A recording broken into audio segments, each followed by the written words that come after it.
All right, lads. We got to see probably one of the movies of the year, Superman, in basically an IMAX theater, to be honest. But Gavin had a lot of anticipation. You know, he basically told you guys we were going to go see it like 2 weeks ago, 3 weeks ago, but we finally got to see it yesterday. Thank God. But overall, thought it was a fantastic, fun ride. I think James Gunn is one of the best superhero directors of all time. We'll get discussing that more later in the podcast. But realistically, he's probably my favorite comic book nerd. You know, he knows everything it is about Superman. So I'm going to let Gavin kind of take care of this one for you for a little bit. But I'm going to turn it over to Gavin. And yeah, I thought it was a great movie, and I'll give my opinion later. But Gavin, take it away. Give us your opinion on Superman. All right, so let's start this with the fact that every Superman, every comic book, every movie of this nature has one goal in mind, which is to bring you back into that superhero era. And that actually started for us before the movie did, because as we're sitting in the theater watching some of the trailers and stuff is going on, we see this guy walk in who's actually in pretty decent shape, deserves to wear it, but comes in full Superman outfit. I mean, and this guy's gotta be 30 or something. Like, this is not like a kid. This is a... He had the hair and everything. Oh, yeah. Too. I mean, he had it slicked back. This guy looked slick. I mean, he looked great. And he came in, he sat down, he fluffed out his cape real well. And like his girlfriend was wearing this like Superman shirt. And I immediately went, okay, see, now this is what you want to have people showing up to the theater for, is that childlike mentality of, oh my gosh, I love superheroes. And the movie starts and the whole thing is just that. And we're going to break it down way more than that. But never in recent history have I felt more like, oh my gosh, I'm in a superhero film. And that kind of giddy excitement for every time I knew something awesome was going to happen. Like it's my most anticipated movie of the year. And unlike Mission Impossible, it exceeded my expectations. It did so good at everything it tried to do. The comic book accuracy was insane. James Gunn built a full universe of characters that feels like they just belong there. They're not random cameos or random like, oops, there's accidentally another DC character here. They're just a part of the universe. The score was fantastic. You have moments where Superman's, jamming along to punk rock music because that's what he and Lois Lane really love getting into. And then there's the true comic book moments where you see enemies coming over the horizon and he is literally standing there and the music swells and his eyes light up and it's all so fantastic. And every single part of this story was really, really, really well done, but nothing about the story was all that complicated. I feel like many people in these kinds of movies try and go out of their way to tell a super duper duper complicated story. And James Gunn said, no, we're going to tell a Superman story and just let all of the elements of the world come into it and make it what it is. And he did it so well. And the idea of Superman is hope. I mean, it's what Matt Snyder tried to do with the S on the chest stands for hope. And it was more of we have to tell you Superman stands for hope. You leave this movie going, nah, I'm rooting for Superman. I feel hopeful with Superman. And not once do I think he used the word hope in this entire movie. And it's just the difference in the display of the story instead of, well, we're just going to have to tell you the story because this is what's happening. I absolutely loved it. And there's so many good things to break down from here, but it's my favorite movie of the year so far. Easily, hands down. There we go. Hands down. Love it. We went from silent in the theater to disappointment for Mission Impossible 8. Oh my gosh, the worst disappointment. Me and you just looking at each other being like, this is it. This is what a great movie is. And that's what I personally just had a huge smile on my face watching this movie the whole entire time. It was so colorful. The camera work was amazing. Immediately after the movie, I told you, I think that's the best camera work I've ever seen in a movie. I mean, Mr. Terrific's fight scene when they go to onto the beach pocket, for Lex Luthor's to go to the pocket universe. Yeah. Insane cinematography. Unbelievable work from Lois Lane's perspective in the protective bubble and the protective shield. And obviously the music was amazing. I mean, it's a James Gunn movie product. But I just love, you kind of talked about it too, that we were immediately sort of absorbed into this universe, into the Superman universe, and I loved it so much. I mean, the Daily Planet, I immediately told you, I said, I want a Jimmy Olsen spinoff, like immediately. I was like, I need a Daily Planet spinoff. I mean, I loved every single side character. I loved every single joke. Superman, it was a new take on Superman, which is what I loved about it the most. Like, it, obviously we know Superman is kind of this stoic, like, superhero that, like you said, symbolizes hope. But it was such a great, like, lighthearted take on Superman. And I loved how they dove into him and his relationship with, like, humanity and him getting used to that, because he really is an alien. Like, he comes from another world. And I also love how they don't have we know Superman's story, and we just dove right into it. That was one thing that you loved, and I loved. They started right at the beginning of the film, and you kind of go, okay, so this is the intro film to James Gunn's new DCEU. He's got to introduce metahumans. He's got to introduce aliens. He's got to introduce all these other sorts of things. But, like, at this point, everybody knows Superman's story. So how do you do that in a way that feels meaningful and also doesn't feel like you're skipping it? And he literally did it with a pan of the Antarctic skyline. And on the pan of the Antarctic skyline, he posted up 30 years ago, Superman got shipped off from Kryptonians to Earth.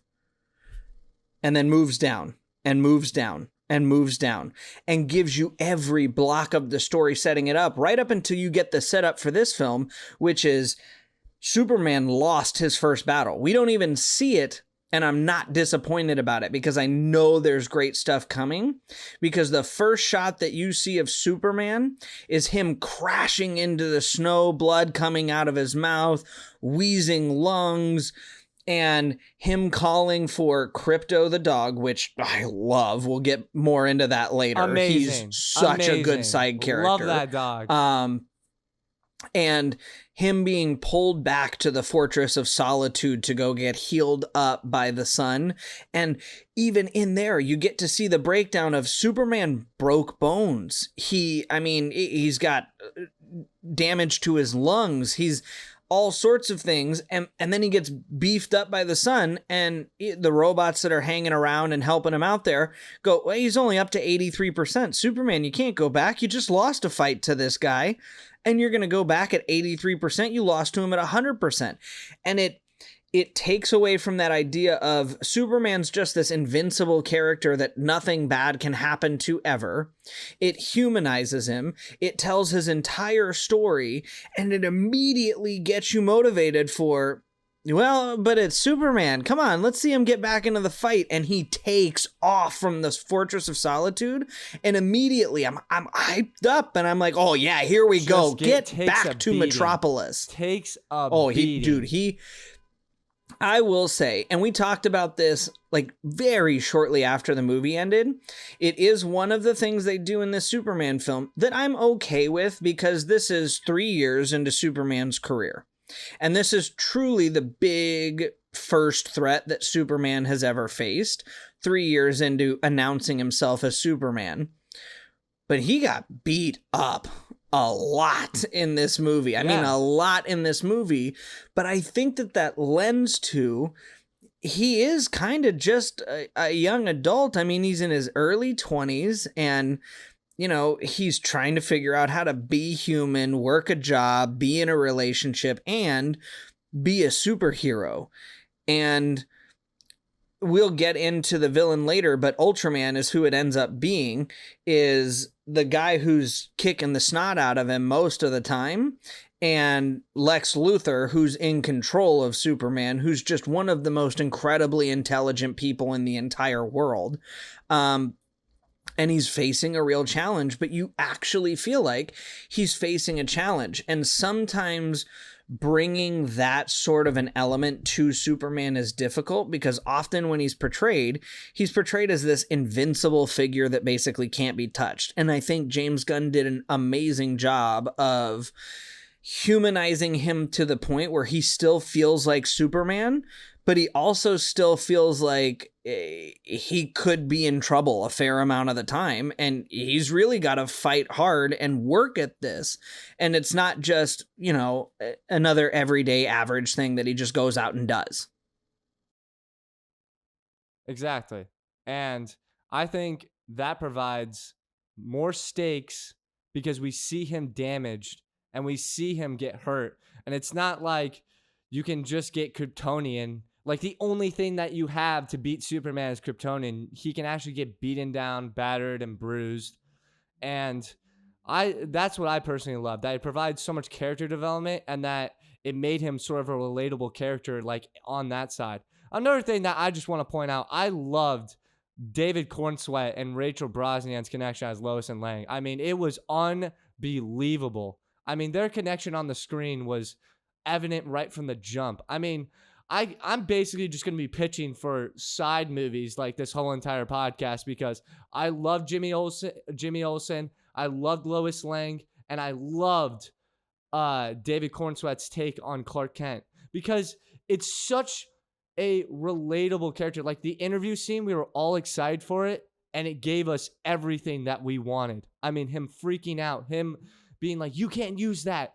It was an unbelievable kind of like humanizing. We're going to say humanizing a lot of Superman, but I love this take that James Gunn went with of just being like, we're going to dive into Clark Kent's side, you know, and we're going to show you what he's struggling with when he is this like basically putting on this like Clark Kent character. And I thought they got the Lois Lane and Superman relationship perfectly. I loved it so much. The chemistry on the screen was amazing. They had such a great moment that was like also comedic when they were having a really heart to heart on, you know, what Clark is gonna do. And then you have literally the Justice Game. This was him. I was laughing. One of my favorite scenes, because not only is it shot gorgeously, because it's a space imp is what it is. And it's in the night sky. It's from Clark Kent's apartment, and Lois Lane is just sitting up there, and he comes floating into the window. He's a bit down. He's worried about what's happening. The world has seen the message that he hadn't heard the entirety of, where his parents are basically calling him out to be a ruthless ruler over humanity because they're weak and stupid, and he thought he's been raised to do other things, and, you know, that his parents had given him a completely different message, and previously he and Lois had gotten into this big fight, and so he slups down into this chair. Lois Lane brings him a cup of coffee, and she goes, do you need to be out there helping them fight that thing? And he goes, oh, no, it's just a space imp. I wasn't actually out there helping them fight that. I was trying to figure out what else is going on. They don't need me. It's good. They got it. And it's like, I mean, and you can see Green Lantern's powers like whacking at this thing. You can kind of hear Hawk Girl off in the distance. You can see the explosions from Mr. Fantastic's little circles. And I mean, everybody's there. It's a full scene, but it's, I mean, a mile and a half in the distance on the skyline. And the space imp is pink and blue and like neon colored, lit up the night sky, and it's gorgeous just to see in the background, mixed with Green Lantern's neon green. And all the while this is happening, David Cornsweet and Rachel Brosnahan are having one of the more emotional talks of the movie, where he's talking about going to turn himself into the Department of Justice and, you know, trying to level with humanity, that he's not trying to rule over them and everything else. And it's an awesome blend of moments of, in a perfect world, Superman would just be out there helping them fight this thing. But instead, he's in here, he's internally struggling, and James Gunn has built this world brim and full enough of heroes that, don't worry, the Justice Gang's got it. That's no big deal. Like, this sort of thing, it kind of just happens, and they've got it taken care of. And it's a really excellent moment that just ties everything together. And it's not the only nice moment that leads into, because post-fight, I mean, Rachel Brosnahan and Superman end up going back to Clark Kent's family home in Kansas. And you get to meet Pa Kent and Ma Kent. And Superman is dealing with kryptonite poisoning, and his dad is awful worried about him, crying at his bedside. Mom is trying to be the, you know, strong figure and keep everybody. Rachel Brosnahan is trying to deal with the fact that she doesn't know whether or not she should even be in this relationships, because she's not good at relationships. And Clark Kent wakes up in the morning in a pair of dirty rundown sweatpants and a baggy t-shirt and goes out and sits on their creaky porch swing to have a bowl of cereal. And it's that moment by itself is very, okay, there's the Kansas kid in Clark Kent that he grew up with. And his dad comes out to him, and they have this amazing talk that maybe took 90 seconds of screen time. Amazing. And it was so good. It's so emotional. It's deep. David Cornsweet does a good job. The guy who plays his dad does an amazing job. And then they just smoothly transition right from that deep emotional moment right into the conflict that's been happening between Barovia and Jarahan is kicking back up. And these kids have got this flag with Superman's symbol on it, and they've planted it in the dirt as the war is about to kick off. And they're chanting for Superman. And he gets motivated and gets back up as a tear is working its way right towards the center of Metropolis.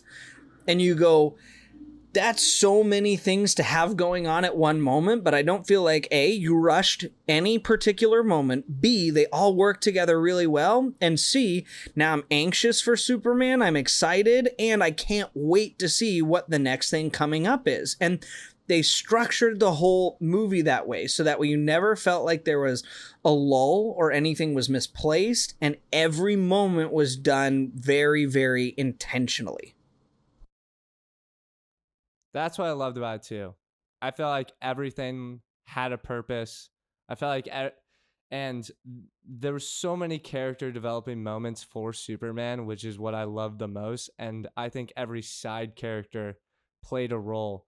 Even Guy Gardner, like at one point, like when the news breaks out about like the purpose of like Superman being there, and then the Justice Gang basically brings him in and then kind of interrogates him, and is like, basically Guy Gardner's like, my purpose is to basically destroy people like you, like protect this world from people like you. So you better get your message right. And those types of moments already builds a relationship with the group of superheroes and Superman, to where I am already bought in. I'm already locked in. And the movie was beautiful. The writing was great. The characters were amazing. And I think David Cornsweet really everybody is talking about how he has basically established himself as one of the best Supermans already. I mean, I feel like every single one is unique and is, you know, everyone has a problem with like each Superman in its own right. But I just loved how he I could tell that him and James Gunn had a great chemistry with each other. And I didn't really hear about David Cornsweet before this, which is nuts in itself. And now he's going to be probably one of the most sought out actors like in Hollywood, 110%. We're going to see him in plenty of more stuff. But I thought he had a great performance as Superman. I thought he had a great connection with that relationship in Lois Lane, which is what I love the most. And I mean, I just loved Crypto too. Crypto was such a fun side character.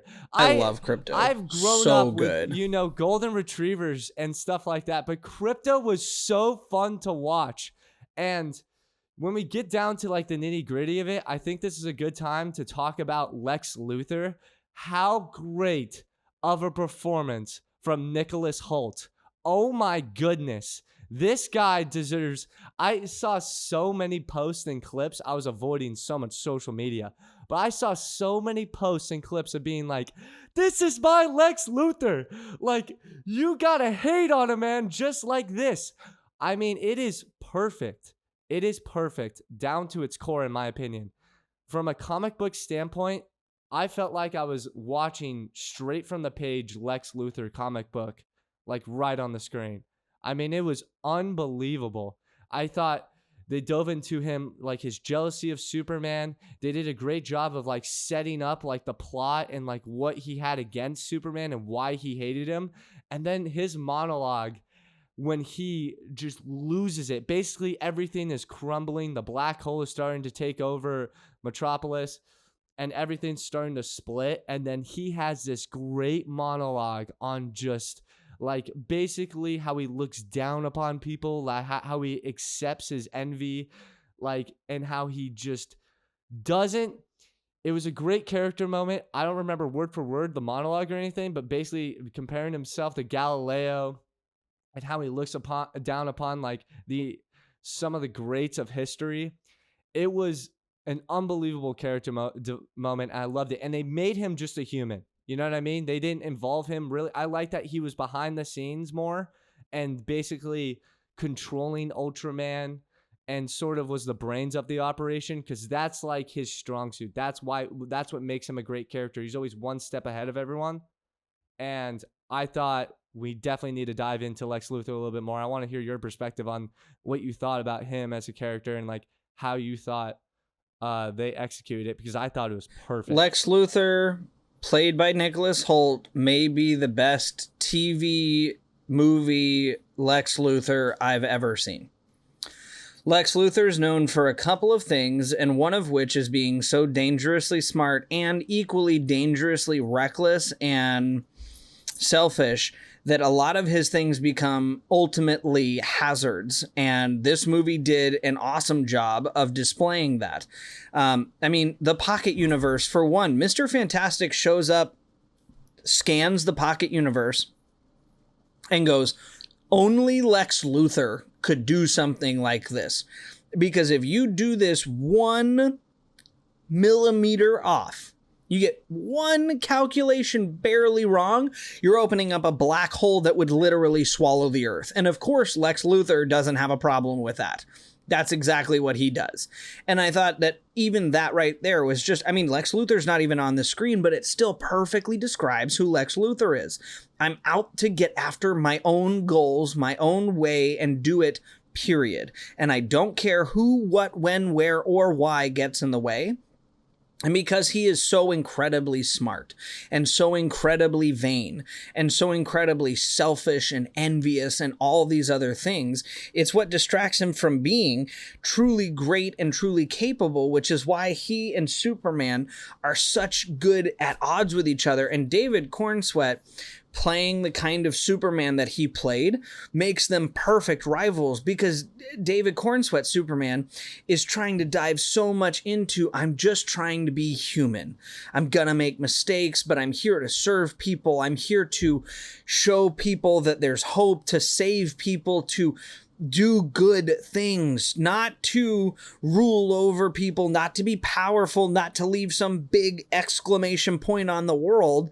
And Lex Luthor's literally the polar opposite of that. And to your point, the monologue on envy is one of my favorite monologues in the entire film.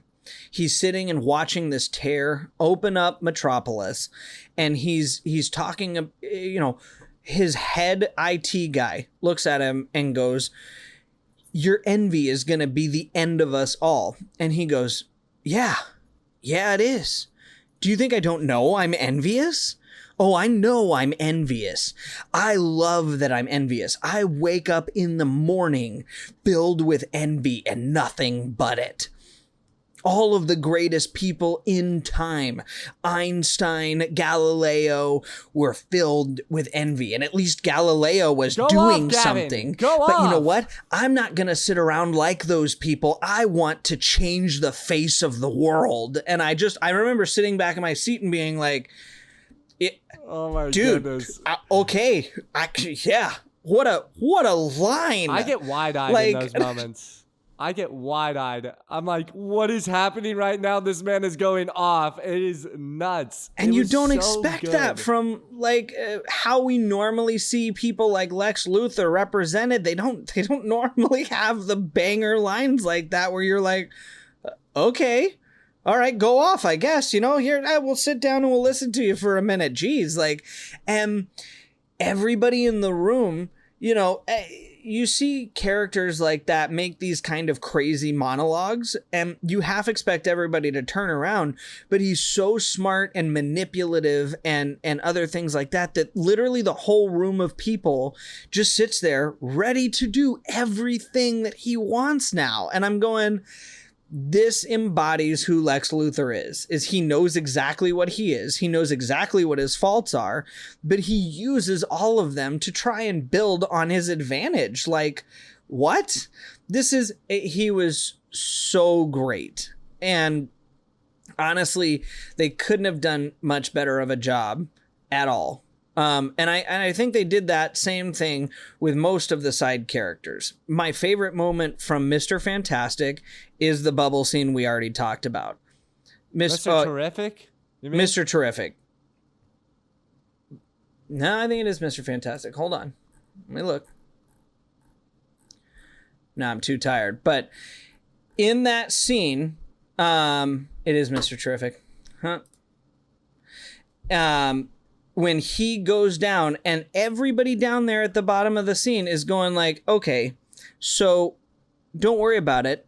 It's just the smart guy.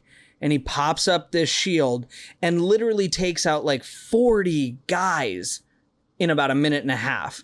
And I'm going, that's so fantastic, because he's kind of seen as the guy who sits in the chair, as the guy who's seen as I mean, you know, he plays with computers. I'm not worried about him. No big deal.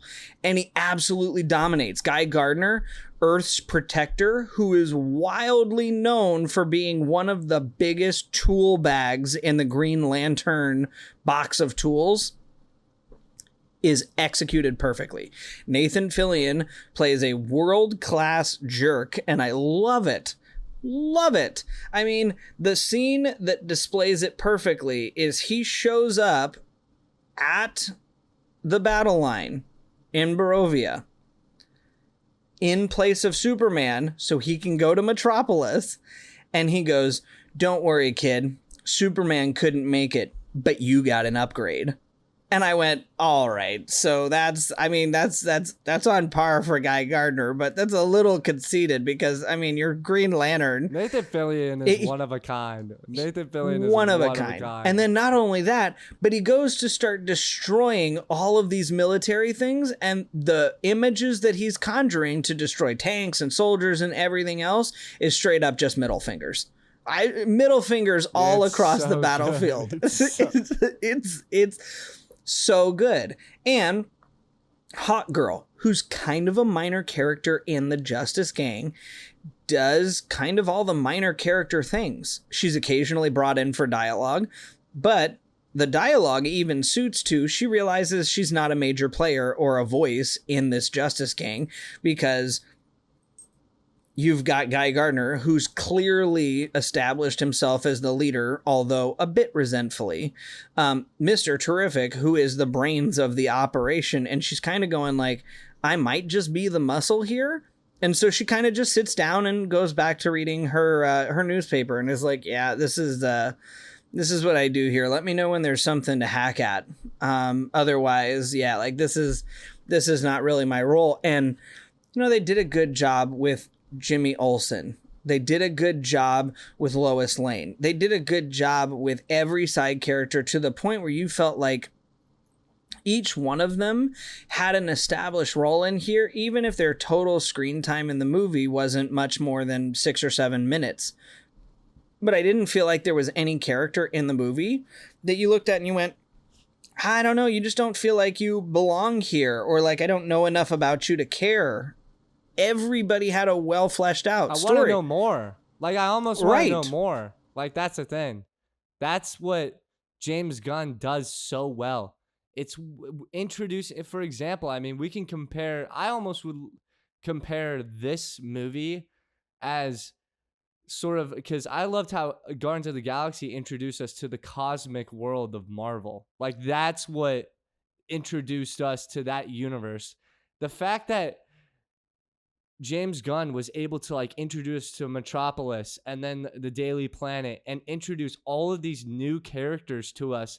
And it almost felt like we've watched something before, that we were already familiar with these characters. Like, that just speaks to his writing and his ability to like world build in superhero movies. And I cannot wait to see, because truly I think of this as the first movie that he really wants to establish his DCU, like the DC universe, because now you have so much to work with, in my opinion. Like, the fact that he's going to have an ability to work with Guy Gardner, the fact that he's got an ability to work with like the Daily Planet, like people are already asking for a sideshow with Jimmy Olsen and the Daily Planet, Lois Lane. Like, why not give us all these things? Because they're just going to world build and just going to make us care about the characters so much more. And I really do think, we've talked about it before. We talked about if Marvel doesn't get their stuff together, then this could be the start of really DC taking over. And I really think it is. I honestly, after watching this movie, I really think this is the movie that establishes the DC. And if he can really get a few more major characters in the DC to be like super popular, and some characters that people aren't familiar with, but then they really grow to love them, I'm telling you, man, James Gunn is going to have his fingerprints all over this, and he's going to push forward one of the greatest superhero franchises, even though it's already established as one of the greatest superhero franchises. But it's going to be James Gunn's superhero franchise, and it's going to be amazing. Well, and not only that, couple pieces of information that come in handy here. Not only have people already talked about sideshows, but there are negotiations for Mr. Terrific to get his own sideshow. There are negotiations for Jimmy Olsen to get his own sideshow. David Cornsweet has already signed on, already inked his deal for Superman 2. So there is a sequel that will happen. It is going to be a thing. We will get another David Cornsweet Superman. Guy Gardner is already confirmed in Peacemaker and in the new Green Lantern show. In fact, Nathan Fillion released a comment on the new Green Lantern show, which I think gives a good glimpse into how intense the new Green Lantern show is going to be. And he said that he used more profanity in the Green Lantern project than he's used in the sum of his entire career. And I went, okay, so that show is going to be wild, because I'm not used to seeing Nathan Fillion like that. So if they got Nathan Fillion going off the deep end like that, just being an absolute turd the whole time and just cussing out other Green Lanterns in this show, I can't imagine there's a world where this isn't like a wildly entertaining show. And not only that, but you have Clayface that's coming up. You have the Supergirl movie that's coming up, who we got an intro to at the end of this movie, and she looks like she's going to be a disaster, but a hilarious disaster that's going to be so much fun to work with. It's going to be so great. I just love his can I just say this? I just love how he takes sort of these like well-established comic book characters but gives his own spin on it. It's so fun to see. Like, Superman is like already a stoic, like really established character. People already have like this identity of him. I feel like he just looks at that and goes, nope, this is how I look at it. Like, I'm going to give my comic book version with a little bit of like my own spin on it. And I love that so much. Because when you see Supergirl, I'm probably like, some people have a problem with that. I don't, because I'm interested. I'm be like, where's he going to take that? What's he going to do with that project? Like, what creative decisions is he going to make? Like, and also the fact that she can only get drunk with like a red sun and not a yellow sun, like nearby, like that cracked me up. It's just those little details, because people look at it. I feel like some people may like get lost in like, oh yeah, this is kind of like a simple movie. It's a very basic plot and stuff, but like he does provide like a lot of character details that really are like helpful for the character. Like when they were talking about Clark Kent's glasses, for example, and they're like literally his hypnosis like glasses are a comic book accurate thing. And I'm glad you brought that up, because I almost didn't remember to bring it up. But James Gunn even came out and said it's something that I feel like people who've read Superman for a while forgot that it happens. And the glasses literally hypnotize people to make people think he looks completely different, which is why when he walks around as Superman, nobody looks at him like, oh my gosh, it's just you without glasses. And it's such a small detail, but it's such a great comic book detail, and it adds so much to the character, and it's fantastic. And James Gunn has even come out and said each DC film is going to be tonally different. And I like the fact that he's not going to come out and go, okay, so Superman's tone was this, and so now we have to do the same thing with Supergirl, and we've got to do the same thing with Batman, and we've got to do the same thing with Clayface. And he is literally going to cater each show, each movie, each project to the tone that the comic book dictates that it should be. Jimmy Olsen is going to be the ladies' man at Daily Planet. Mr. Terrific is going to be the guy in the chair, Mr. Mechanic, Mr. Electronic. Clayface is literally going to be a body horror film.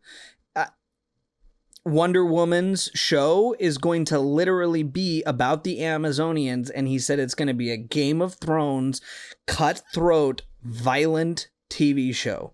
These are all things that play so well to these characters that you're just setting yourself up for success with these, because if you can match the tone, the accuracy, and the level that you're trying to get with these superheroes, as well as doing all the good things that you did in this movie, I agree with you. This is just the springboard that he's absolutely going to launch the DC universe into the stratosphere, and without much effort either. I mean, already these are some of the most beloved characters. You haven't stopped talking about Jimmy Olsen since yesterday.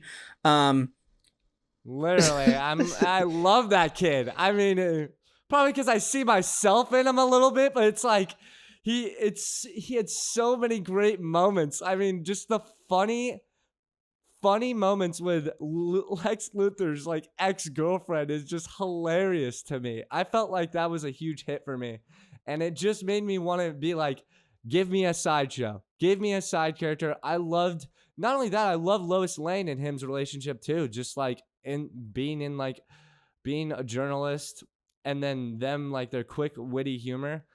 But I thought they just nailed in every aspect, like the creative decisions and the side characters.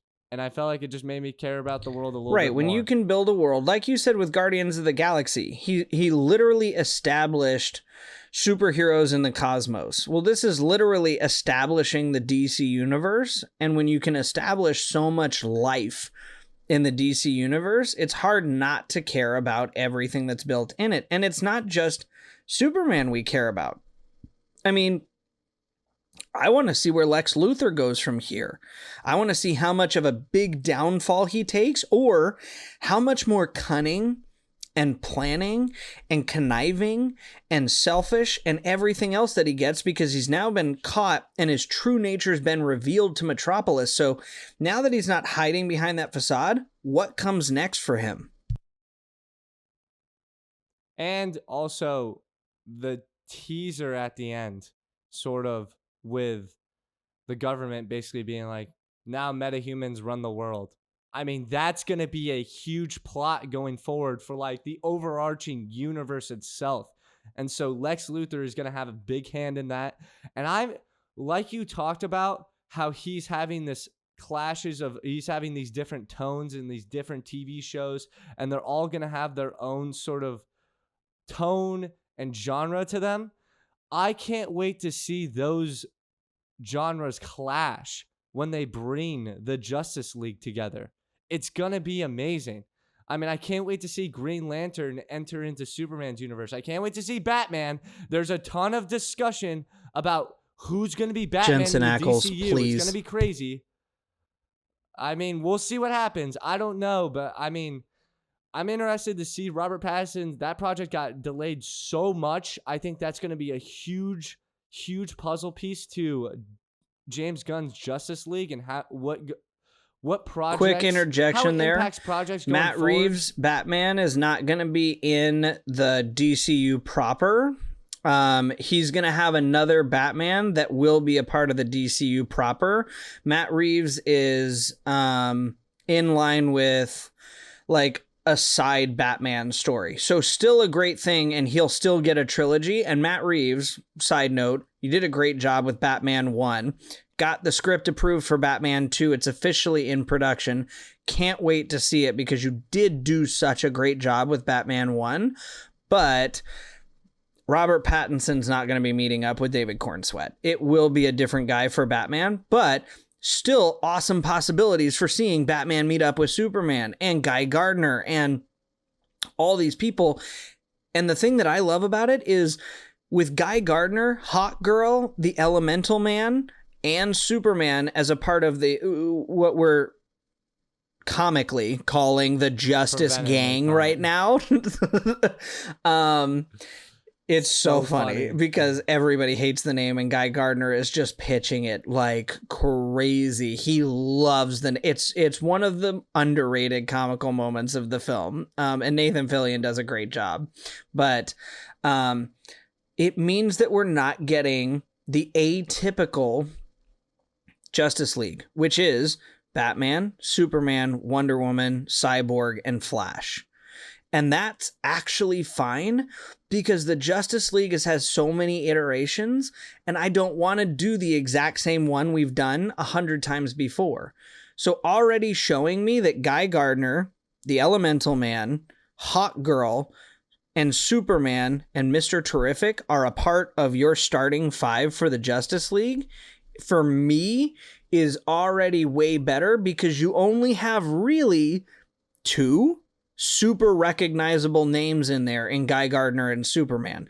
Everybody else is kind of a lesser known DC character to the average fan.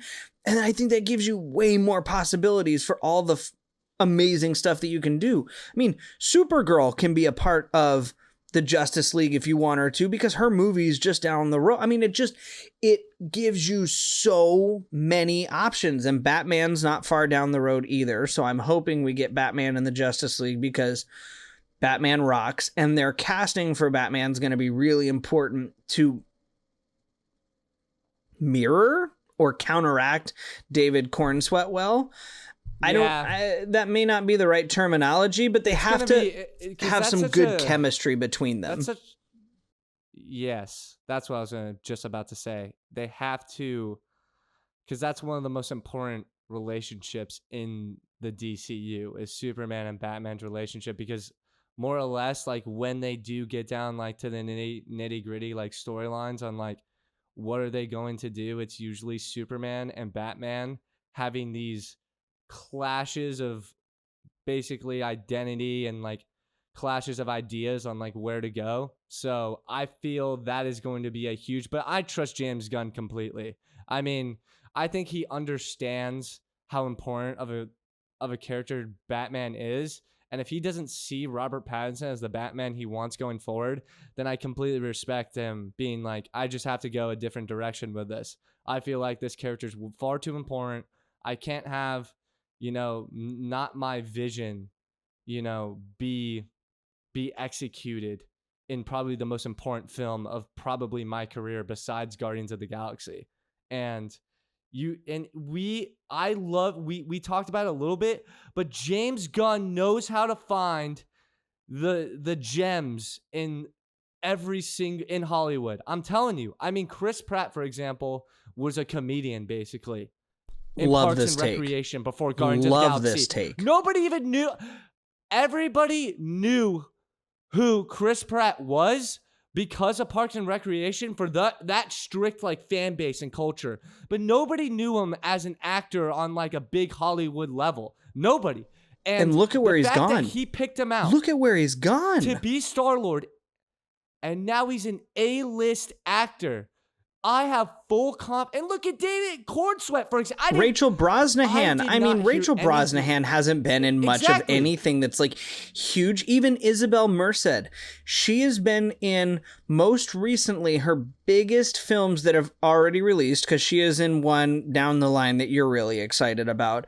But she was in Turtles All the Way Down, which is a teen romance film. That was her biggest film leading up to this, aside from the Flashpoint movie, which was basically a flop. She's in everything now. Exactly. And it's unbelievable. And he's proven that it doesn't matter that you get these big names, that you get a A-list actor to play a suit. Get the right guy. We've seen just get the right guy. It doesn't always work. It doesn't always work. You just need the one who fits. Yes, James Gunn is always going to choose the person that he feels like can execute his vision of the character. And that's why I don't have a problem at all with him taking a long process to find the correct Batman. If Robert Pattinson isn't the Batman that he wants, then so be it. It's fine. Let him make the right decision. That's why he also preaches that we're not going to rush anything. We're going to have a plan, but if we have to push something back, we're not afraid to do that.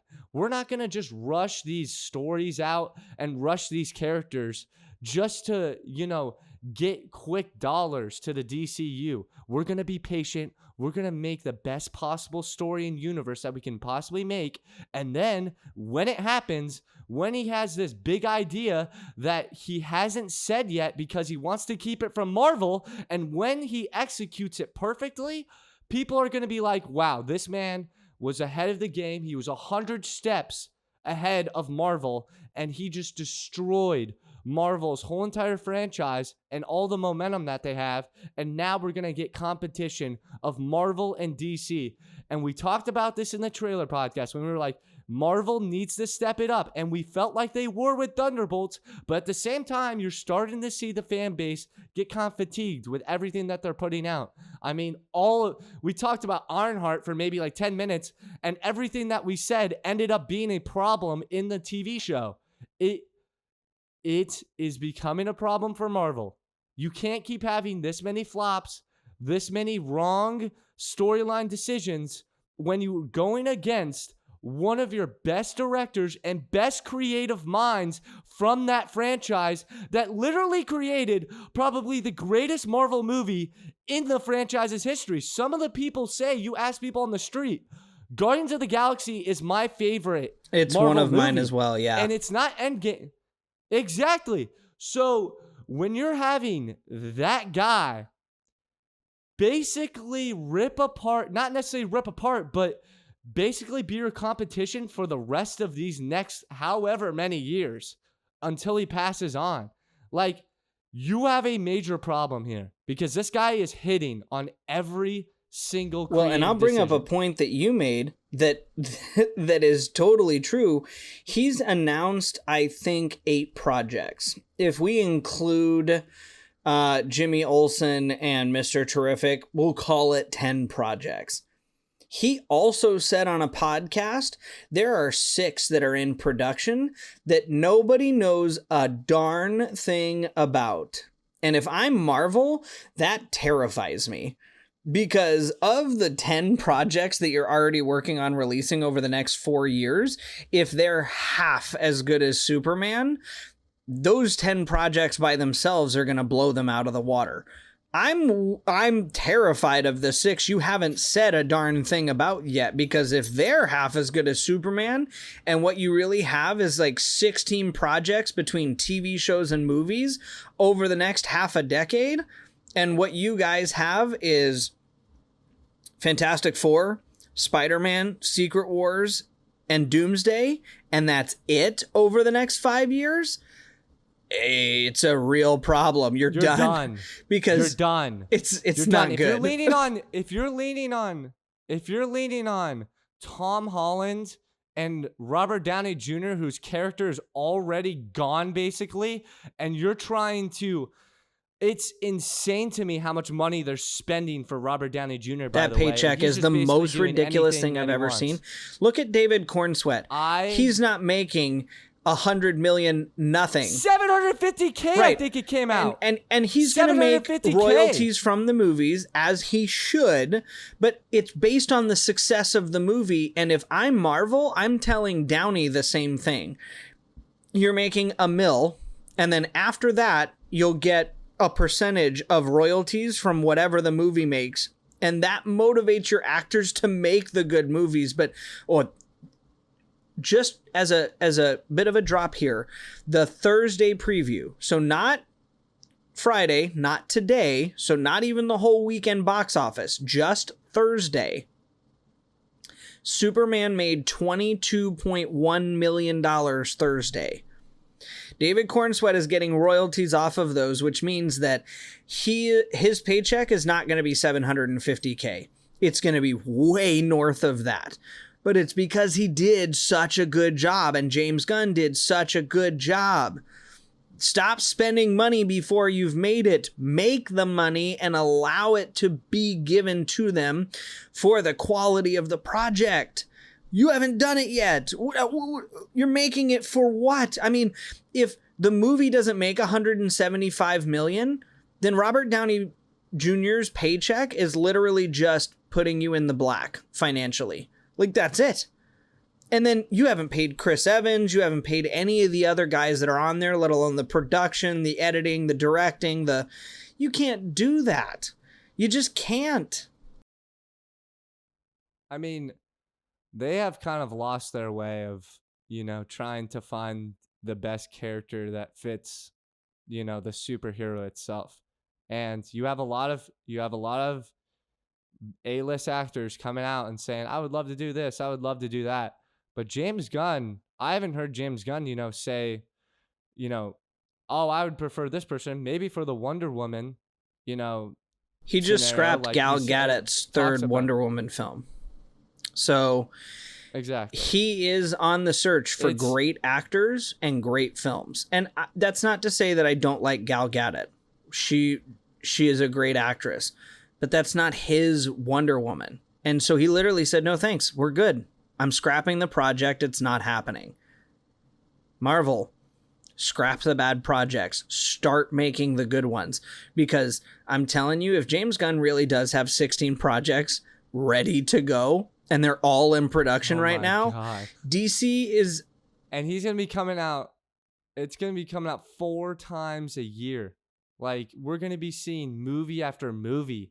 I mean, after Fantastic Four, Bob Iger even came out and he said, I'm upset with the movie list for Marvel because you're not going to have anything after the summer. You're not going to have nothing for Christmas because everything got pushed back to 2026. And even then they're struggling with production. I mean, every year for half a decade, when I would go home to see my family for Christmas, we would plan to go see whatever Marvel film was in theaters at Christmas. It was just what we did. Day after Christmas, we'd all pile into the car. We'd go get the stupid Marvel-themed movie buckets and cups and whatever, and a bunch of candy, and we would literally go see the Marvel movie. Good or bad, we would go see it. This year, you can't. There won't be anything in theaters. You know what there will probably be in theaters? A DC project. Yep. And I'm telling you, a lot of this is getting such good reviews. People are loving it. They legit are saying that David Cornsweet is their Superman. And it's insane. I mean, I love this movie. It was a good creative decisions all around. It was funny. It was witty. By the end of it, it was It colorful. was I mean, that was the emotional. I biggest mean, thing. it had It everything. was emotional. It had everything. And it afterwards, I told myself, I said, I think James Gunn is probably the best superhero director of our lifetime, because what he's done in his filmography is absolutely ridiculous and has honestly propelled the DC and Marvel to new heights. And this movie alone, I would compare it to Guardians of the Galaxy with its impact that it's going to have for the DC going forward. It's new actors, it's new characters, and it's a new take on the Superman universe, and I thought it was done perfectly. And James Gunn has to be given his flowers. He always hits on the music, he always hits on the camera work, and he always hits on the character development. And there was multiple times and multiple monologues that I will remember forever from this film, like Lex Luthor's monologue, the talk on the farm with Superman and his dad and his father. It's great moments like that that truly make me realize that James Gunn is truly a creative genius and just can take any genre and just make it great. And that's what I love about him the most. And he's truly, Guardians of the Galaxy is one of my favorite movies ever. And this will be one of my favorite superhero movies ever, just because I love his style. I love what he does. And I mean, should we give our score I now? think it's a I mean, great it was time to give our score. unbelievable. I mean, this is the first superhero movie that I'm going to be buying on a 4K disc, literally just to have, so I can pop it into my DVD player. Of course you would buy a disc. Well, I Of mean, course you listen, would buy I don't know a where it's disc. coming out streaming, and like I expect Max to have it because they're going to have a lot of like Just buy a digital one. you know, DC's projects. But what if this comes out and they're like, oh, for the first like couple of months, you just have to rent it? Well, I'm not renting it. I'm going to watch this movie 6 times this year. I'm just gonna I'm just going to buy YouTube. it. All right. Well, you do whatever you need to. Let's hear your score, Brett. I'm gonna give it a 9.5. I thought it was fantastic. I think the world building, I thought the portrayal of Superman was so perfect. I think James Gunn is one of the best directors, period, of our generation. And I loved it so much. I think this is a great floor for the DC going forward. We talked about it before, how this could be the momentum shift between Marvel and DC. And I mean, if you're really looking at it, people didn't like Ironheart, people like Superman.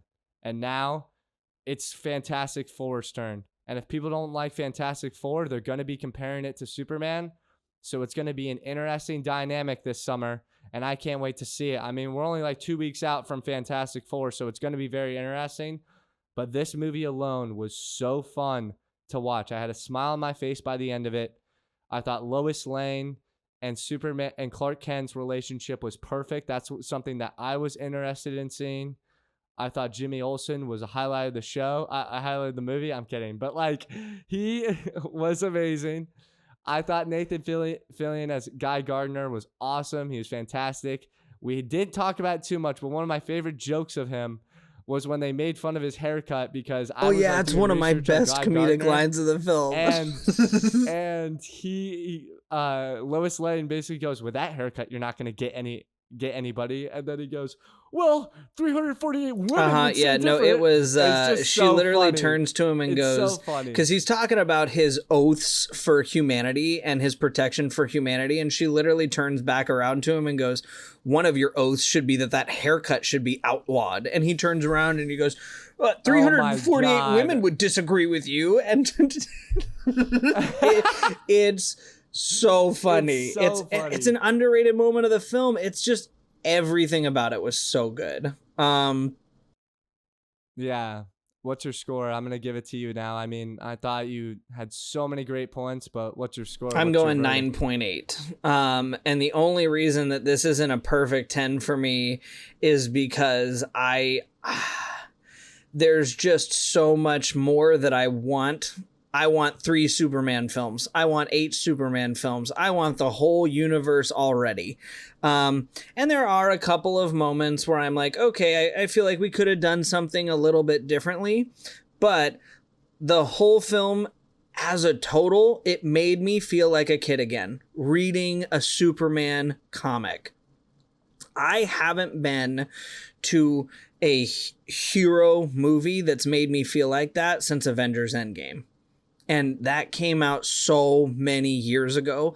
I've been waiting for this kind of movie. It didn't have to be DC. It just needed to be a hero movie that made me a superhero fan, just clamoring in my seat, ready to cheer as the music swells and the hero moment comes around. And it had so much comedy. It had so much heart. It had so many characters. It was so colorful. The cinematography was so beautiful. Everything about this movie was so good. 9.8. James Gunn, keep it up. Keep doing projects like this. I need every drop of the DC universe this way from here on out. It was amazing. And I love James Gunn. He's one of my favorite directors of all time now. And he had a lot of pressure, to be honest. And you know what they say, pressure makes diamonds. And my goodness, did he make a diamond. It was unbelievable. And it wasn't that complex of a film. It didn't take too many chances, but all it did was produce. And that's all we want. That's all you need to do is produce great story, great character development, and make me feel like I'm a part of the universe in a superhero film. And that's what they did. I mean, this is such a rewatchable movie for me. Can't wait for it to come out on digital. Gonna buy it on we're YouTube going back to see it again on Wednesday. Service. I'm so excited to go back and see it again on Wednesday. I can't wait. Yeah. And you know what? That's an extra tick up. You know what? I'm giving it a 9.9 because we're seeing it, it's Saturday now, so we're seeing it 4 days from now. And any half-hearted superhero film that you're like, I mean, it was just all right. If we were going to see it 4 days later again, I'd probably be looking at you going like, okay, but are we sure we need to go see that? Or is there something else coming out that we need to go see? I mean, we'd hang up with the podcast and go, okay, cool. So are we really going to see Superman on Wednesday? And I know you're down to go see it on Wednesday, and I'm going to be sprinting to the theater on Wednesday because it was so good. We can see something else too if you want to. I'm going to see Superman again on Wednesday. That is what it is. I'm excited to see Superman again on Wednesday. That's how good the film is. The end. It's so good. So good. All right. Fantastic Four. All right. You're up here at the end of the month. It's not till the 25th, so we've got a little bit of time, which is good because I think we need to sit out of Superman for a little bit before we go see Fantastic Four. So it'll give us a nice week and a half of a break. But that's the next biggest film that's coming out this summer. You guys, I hope you did half as good a job as Superman did. You really need to get it right. You do. Superman. A lot of pressure. A lot of pressure. A lot. Superman, you have your flowers. We'll be back to see you again on Wednesday. Can't wait. You want to take us out, lad? See ya, lads. It was a great movie.